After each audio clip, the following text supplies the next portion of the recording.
prayer and reflection. And after the prayer, please remain standing for the Pledge of Allegiance.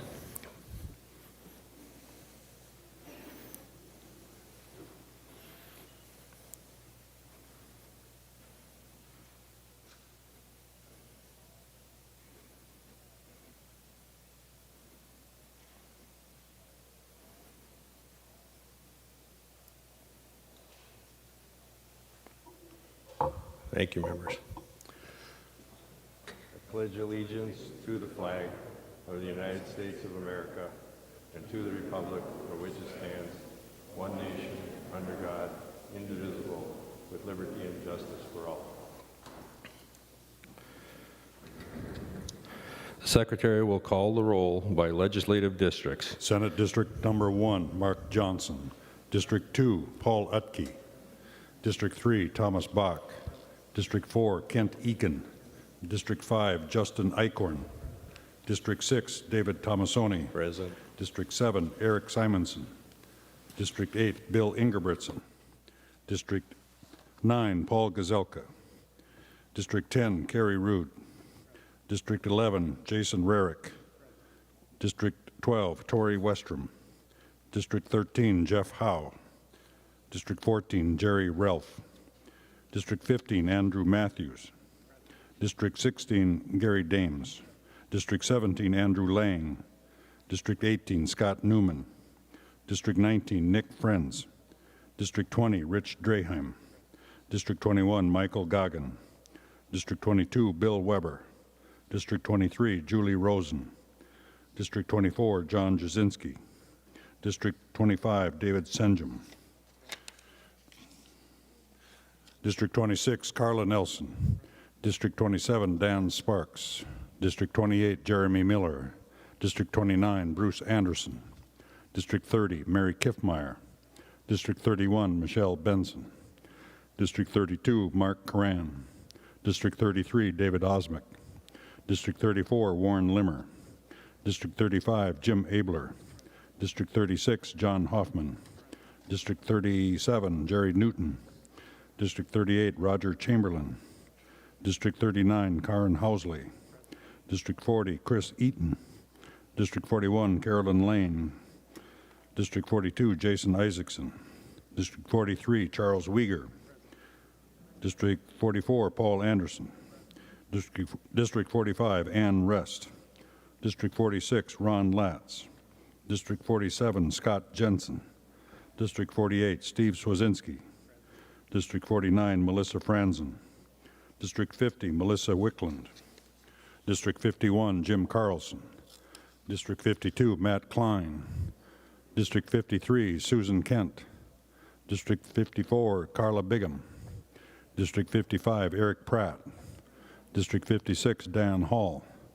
District 57, Greg Clausen. District 58, Matt Little. District 59, Bobby Joe Champion.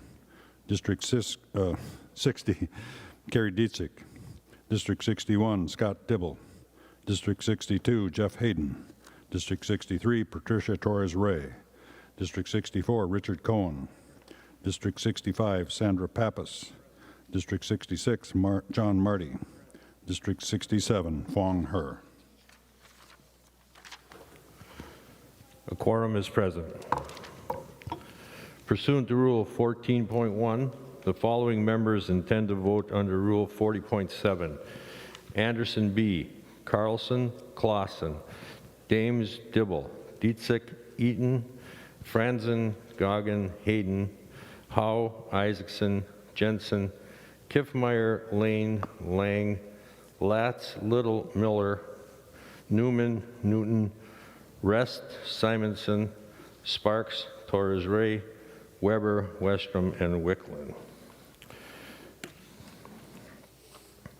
Executive and official communications. A copy of the governor's proclamation is available at your desk. The next order of business is the 9th order of business, motions and resolutions. The Secretary will read Senate Resolution Number 1. Senators Gazelka and Kent introduce Senate Resolution Number 1, a Senate resolution relating to organization and operation of the Senate during the special session. Senator Gazelka. Thank you, Mr. President. I move that Senate Resolution Number 1 be adopted. On that motion, all those in favor, do we need a roll call? Roll call. We need a roll call.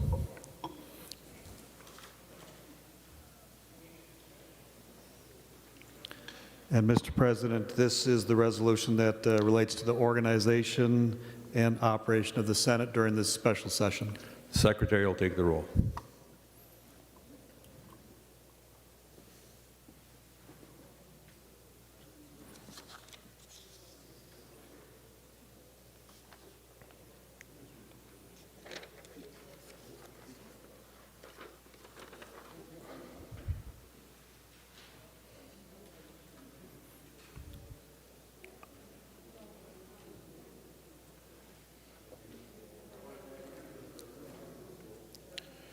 Will the members in the retiring room make their way to the floor?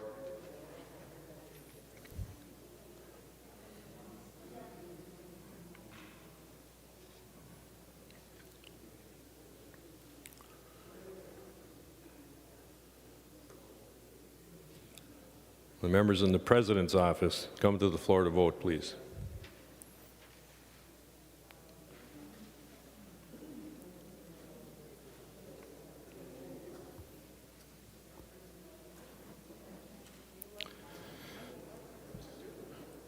Members in Capitol 206, come to the floor, please, to vote.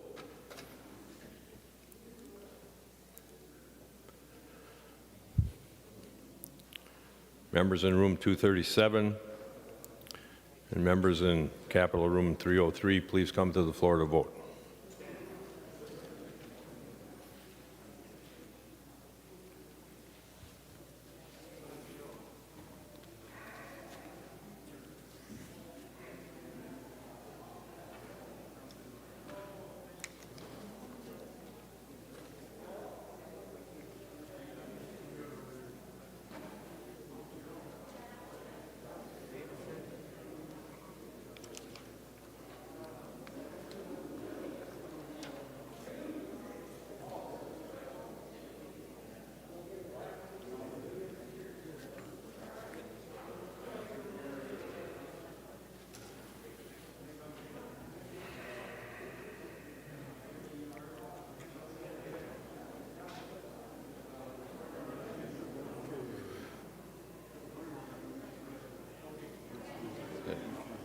Okay, is that everybody? Okay.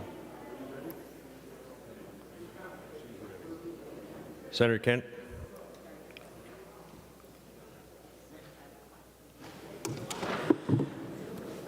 Thank you, Mr. President. Senator Carlson votes aye. Carlson votes aye.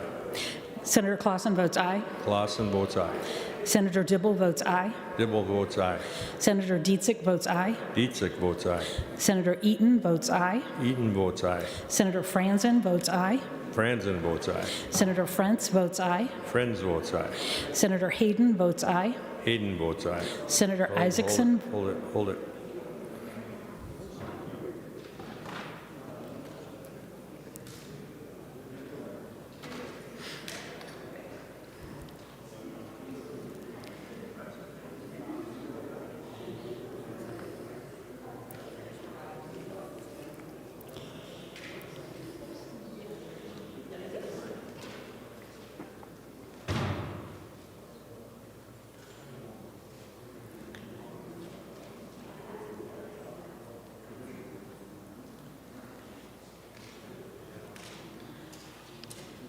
We got as far as Hayden. Mr. President, Senator Kent. Senator Isaacson votes aye. Isaacson votes aye. Senator Lane votes aye. Lane votes aye. Senator Latz votes aye. Latz votes aye. Senator Little votes aye. Little votes aye. Senator Newton votes aye. Newton votes aye. Senator Rest votes aye. Rest votes aye. Senator Simonson votes aye. Simonson votes aye. Senator Sparks votes aye. Sparks votes aye. Senator Torres Ray votes aye. Torres Ray votes aye. Senator Wickland votes aye. Wickland votes aye. Senator Jasinski. Thank you, Mr. President. Senator Goggin votes aye. Goggin votes aye. Senator Miller votes aye. Miller votes aye. Senator Ingebrigtsen votes aye. Ingebrigtsen votes aye. Senator Lang votes aye. Lang votes aye. Senator Howe votes aye. Howe votes aye. Senator Westrom votes aye. Westrom votes aye. Senator Jensen votes aye. Jensen votes aye. Senator Weber votes aye. Weber votes aye. Senator Newman votes aye. Newman votes aye. Senator Kiffmeyer votes aye. Kiffmeyer votes aye.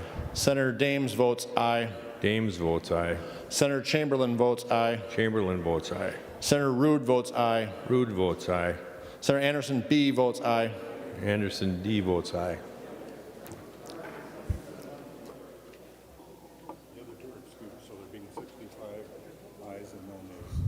All senators having voted who desire to vote, Secretary will close the roll.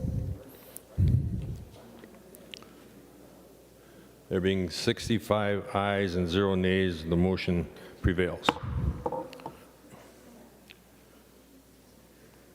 Secretary will read Senate Resolution number 2. Senators Gazelka and Kent introduce Senate Resolution number 2, a Senate resolution relating to notifying the House of Representatives and the Governor that the Senate is organized. Senator Gazelka. Mr. President, I move that the Senate Resolution number 2 be adopted. This is the resolution that notifies the House and the Governor that we have organized.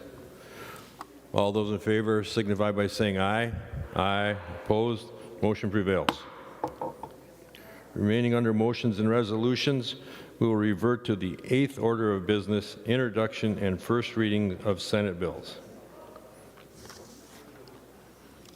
The bills listed on today's introduction calendar are given their first reading and referred to as indicated.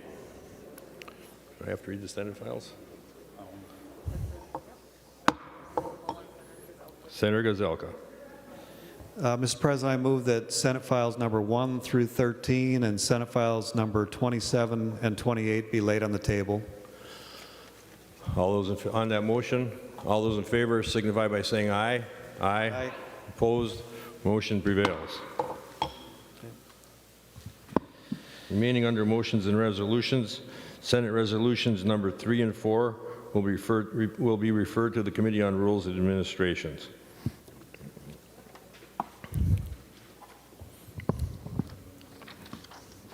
Remaining under motions and resolutions, Senator Gazelka. Thank you, Mr. President. I move that Senate Concurrent Resolution number 1 be adopted.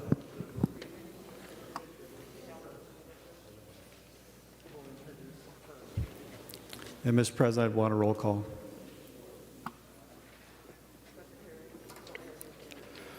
Secretary will read the resolution.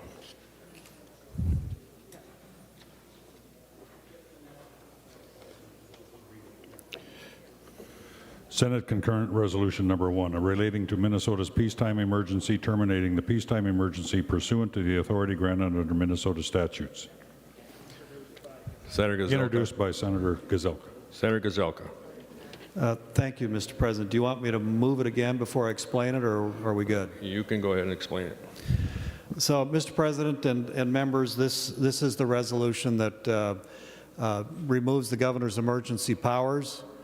And members, we want to divide between the fact that we think that the COVID-19 is serious and the governor's emergency powers about how we handle it are two different things. And anybody, frankly, that's over 70 years old in particular should be very, very cautious about this virus. And with the surge that we saw this late fall, we know that it's very serious. And in fact, on a personal level, my mother-in-law in the memory care unit that she was in ended up getting COVID-19, and she's in heaven. And my father-in-law right now has COVID. So we should pay attention to that.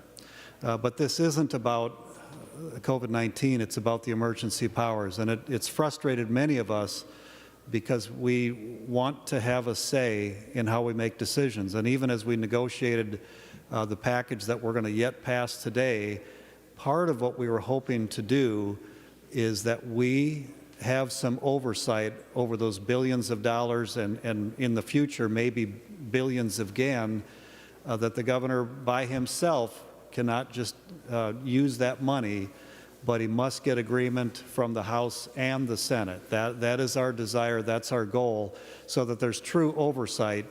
And I do think that we will make better decisions together. And so with the vaccines coming out and the fact that we know what we're facing, this resolution simply removes the emergency powers, and we move forward working side by side, defeating this virus, getting the vaccine out, and getting Minnesotans back to work. And you know, there are many, many businesses right now that are just barely holding on, and then we're going to provide some relief as a result of that.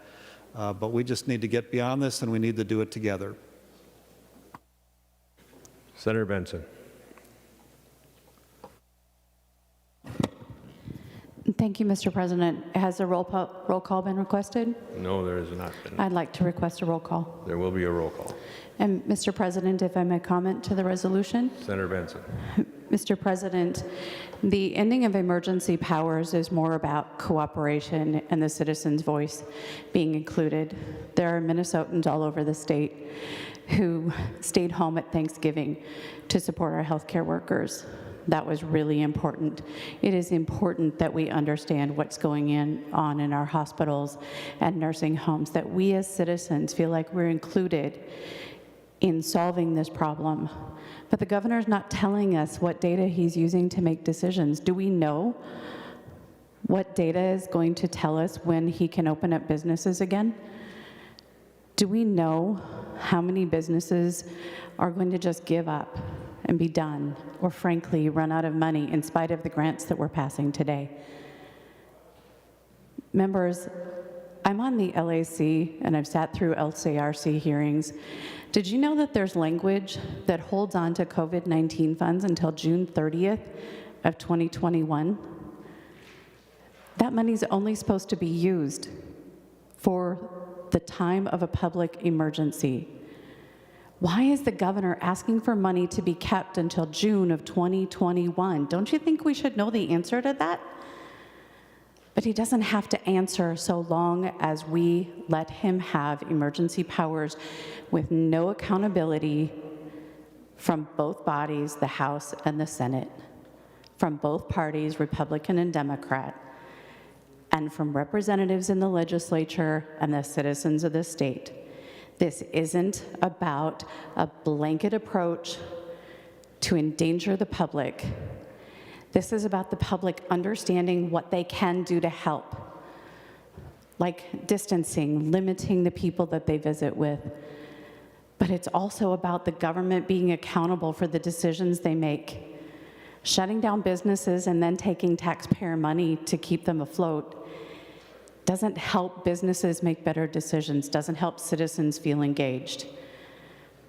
We are a representative republic. The voices speaking today, asking for the end to emergency powers, just want the citizens' voice to move forward, to be as important as the other voices at the Capitol.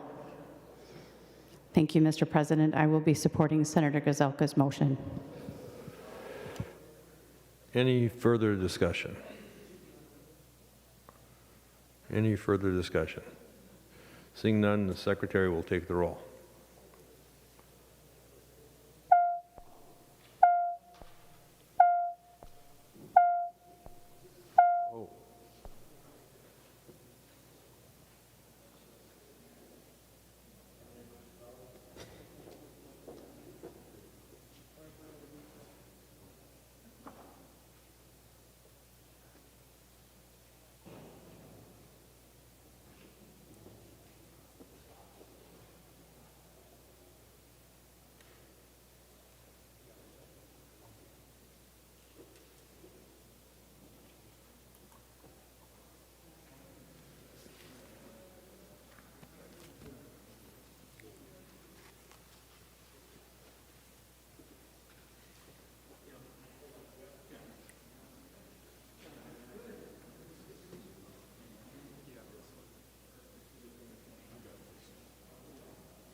Oh, yeah, good thinking.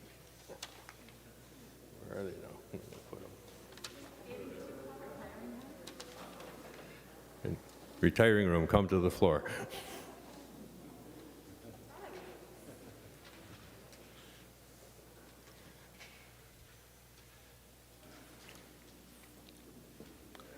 And the President's office can come to the floor to vote, please.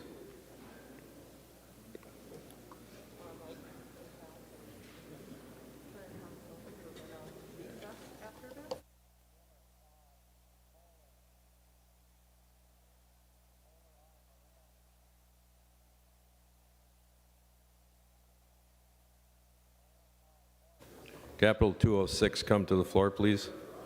And Capital 237.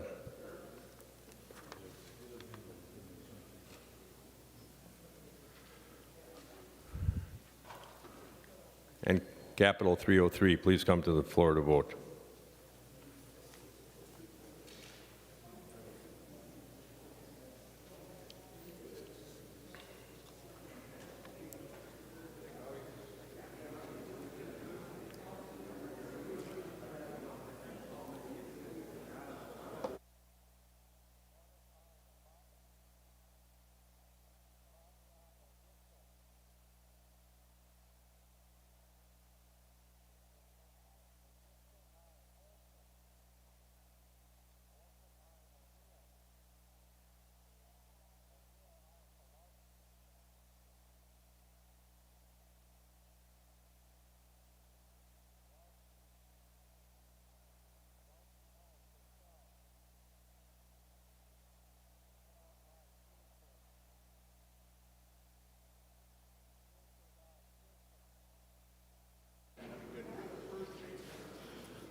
Senator Kent.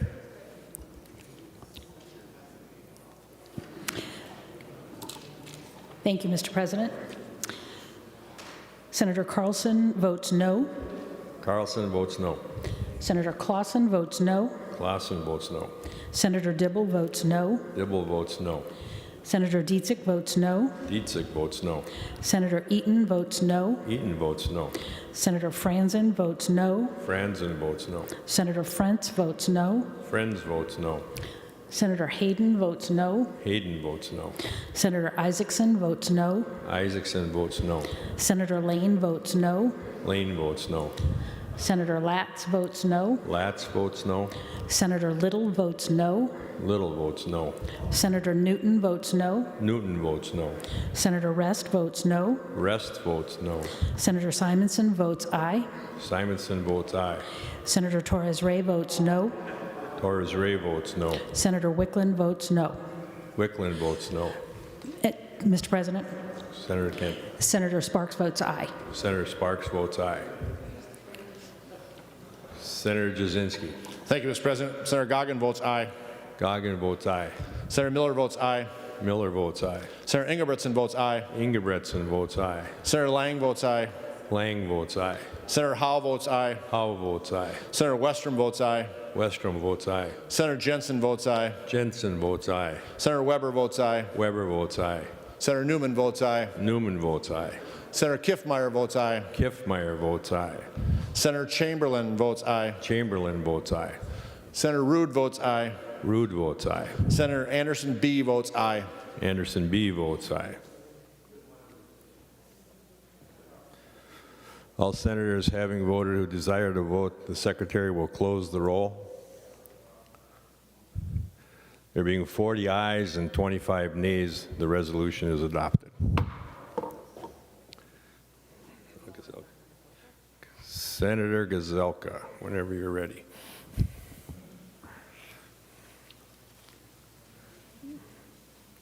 Thank you, Mr. President. I move to a recess to the call of the President. We're still trying to get some documentation together, and we do have a retirement speech that we will use that time for. On that motion to recess, all those in favor signify by saying aye. Aye. Opposed? Motion prevails. Senator Hall, the floor is yours.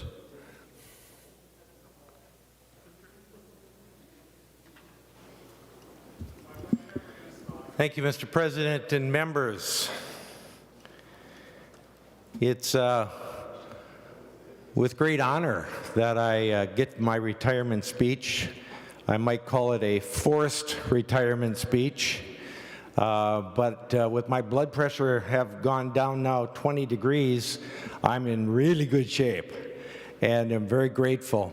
So with that, you know, speeches most of the time give some thank yous, and I want to make sure I thank some of the people that really came to mind. Certainly my bride at home, who I totally adore, Valerie. She has put up with me in the time I've been away, even though I know she really likes it when I'm away. As I was this weekend, and I come back and she's just more happy than ever when I'm gone. Not when I return necessarily.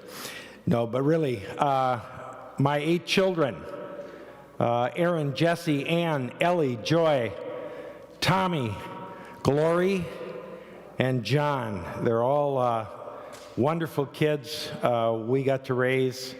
For those of you who don't know, we homeschooled them all. And you know, my older 2 are lawyers.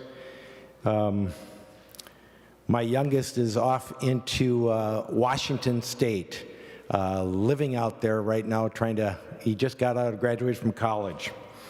So, and of course, I'm not going to name my 15 grandkids. Being here was absolutely an honor and privilege, and to work with all of you. And I'm looking at those of you even on the other side of the aisle. It actually was a privilege to work with you. Iron sharpens iron, and it was good. And I see those that are sitting here, including you, Senator Champion, down there over in the corner, trying to get some work done.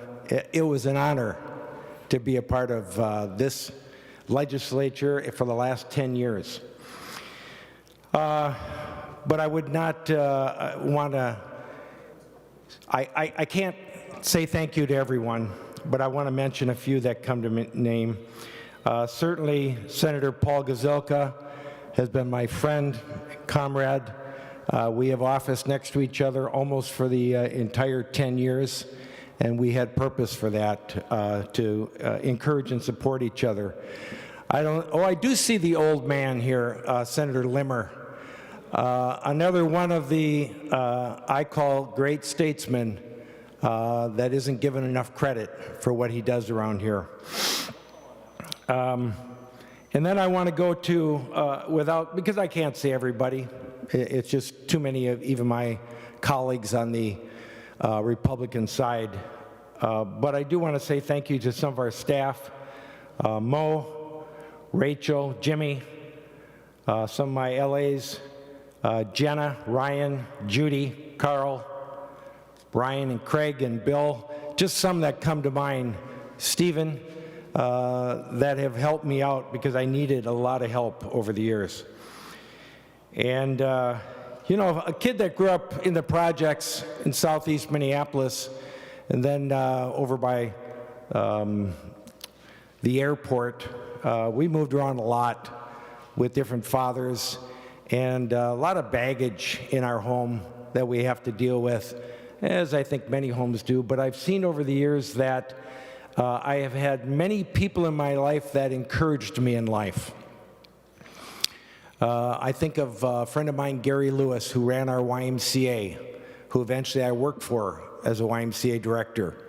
Some of my coaches that were mentors for me, my hockey coach, Clayton Freeberg, Jack Osberg, my football coach. These are men that stood for what I would call faith, family, and freedom. I'm still on Facebook with these guys. And of course, those people in my church that said, we believe in you, and you're going to do something someday. And, you know, well, maybe the Senate isn't doing something, but at least I gave it a try.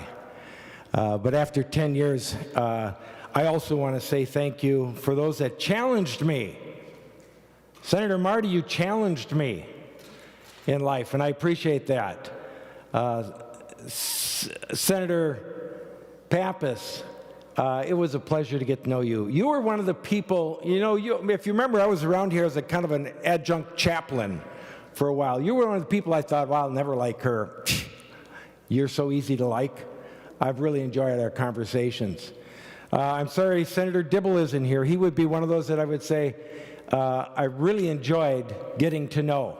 We have differing opinions, but I appreciate getting to know him. The same thing I have down here for Senator Latz. Senator Cohen, thank you. You were a joy to listen to, hear some of the history that was going on. I think the greatest aspect of being a part of this is when we can be civil and ladies and gentlemen. And that's the thing. We differ, but we can be ladies and gentlemen about what we're doing as senators here for our great state. Because we all have, if you don't know, 4 of my kids are Democrats. I always tell them, what in the world, who is your father? How does this happen? But we have lots of conversations about the same goal, just a different way to manage. And of course, I'm always right. I'm kidding, of course. But you, on the other side of the aisle, had the grace you extended to me for the issues that were important to me. Thank you for allowing me to share my views on the national motto, "In God We Trust." We had a great conversation about that, and I appreciate that. Part of that was the separation of church and state. There's 2 ideologies on that, and I think that's good to bring them out. Thank you for allowing me to pray in Jesus' name as a free country and as religious freedom and speech. Some people don't like it, but they allowed me to do that because it's America, so thank you. Thank you for letting me try to make Dan Patch our state horse. I think we got everybody involved with that one. Nay, there were some of those, yes. It was a privilege to be able to talk to school groups here. And I usually talk to them about the things I believe in, which was work hard, play fair, do the right thing, and expect the best in life. And in so talking to them about that, I realized that's what they want to know about. They want to know what you believe. And so I explained what working hard was, what playing fair hard. I explained how you find out as a 5th grader what is the right thing to do. Talk to your parents, your teacher, your priest, your rabbi. Find out what the right thing is to do. Read things like what the founding fathers put out. Read things like the 10 Commandments. I remember the first time I said that, I thought, can I say that to a school group? And I found out later that one of the teachers came over to me privately and she said, you know what you shared with those kids? She said, I've been coming down here 26 years and I've never heard any senator say anything significant. Thank you, she said, for what you shared. They want to know what you believe in. So with that, I want to promise something to you. As I go out, I look back with just great feelings.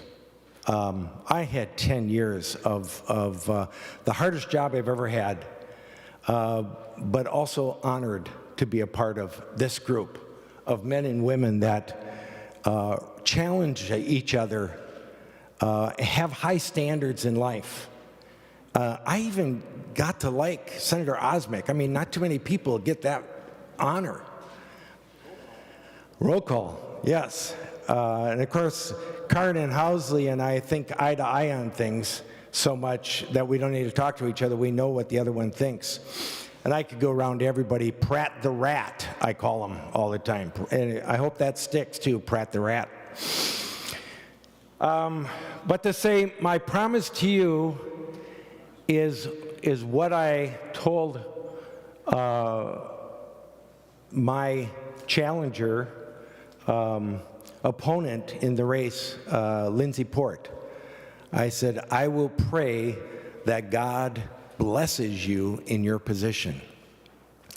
And I want to say that to the whole Senate. I'm going to pray that God blesses you as a senator, as a representative, because that is the greatest thing I think you can have, is knowing that what you're doing is all good, because good comes from God. And so I want you to know that not only but I will encourage the state of Minnesota to be praying for you. And I think it's important that we all stand up for the things we believe in. And you probably see me around once in a while because I've been told that once you're a senator, you're always a senator, and I can come on the Senate floor. And so I may come over here once in a while just to bug you. Really, I won't be on you, Senator Marty. I'll just encourage you. So with that, what I really wanted to say was thank you. Thank you to our Sergeant at Arms, to our Secretary of the Senate, to our new President of the Senate, to our staff, and to my other legislative colleagues. Thank you very much.